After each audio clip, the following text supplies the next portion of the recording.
No, I do not know where Brian is. I'd turn him in. Cassie Laundrie speaking to ABC News about those 2 times she saw Brian Laundrie before he disappeared and his fiancee, Gabby Petito's body was found.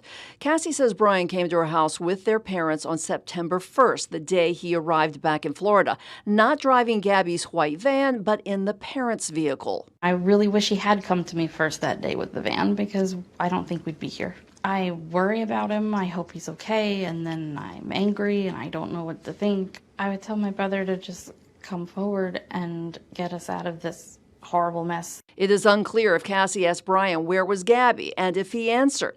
I asked his attorney, Steve Bertolino, in New York. So what did Brian tell Cassie when he showed up at her house with his parents without Gabby? And she said, hey, where's Gabby? Because anyone would have done that since he was traveling with her. I have no idea.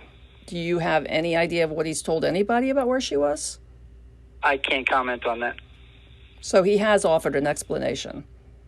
I can't comment on that. Bertolino says he told the Laundries not to comment, and Cassie maintains her parents have told her nothing. I don't know if my parents are involved.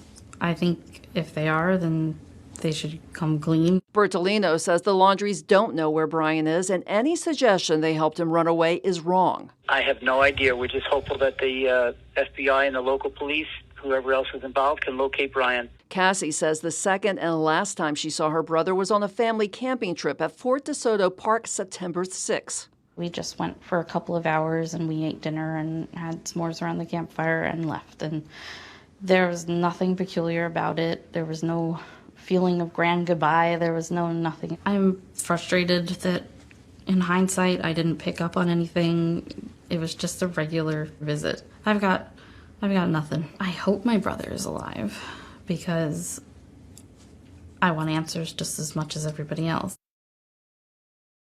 And now that lawyer, Steve Bertolino, tells me the timeline is wrong, that originally it was based on the Laundrie's recollections, but now after talking more with the FBI, they say the last day the Laundrie parents saw their son was Monday, the 13th, not Tuesday, the 14th.